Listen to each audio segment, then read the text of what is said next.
যুক্তরাষ্ট্রের president Joe বাইডেনের সঙ্গে ফোনে কথা বলেছেন ভারতের প্রধানমন্ত্রী নরেন্দ্র মোদী।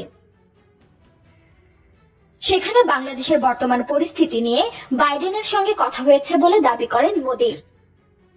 যদিও বাইডেন ও মোদীর মধ্যকার এই ফোন আলাপের বিষয়ে দেওয়া হোয়াইট হাউসের বিবৃতিতে বাংলাদেশ ইস্যু উল্লেখ করা হয়নি।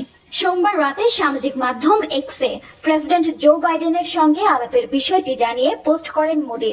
তিনি বলেন, আজ যুক্তরাষ্ট্রের প্রেসিডেন্ট জো বাইডেনের সঙ্গে ফোন আলাপ হয়েছে।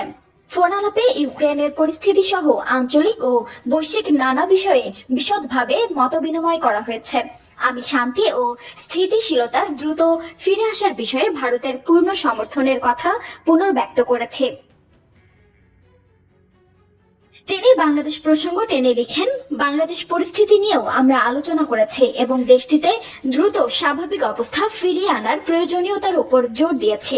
পাশাপাশি বাংলাদেশের সংখ্যালঘু বিশেষ করে হিন্দুদের নিরাপত্তা নিশ্চিত করার বিষয়ে আলোচনা হয়েছে।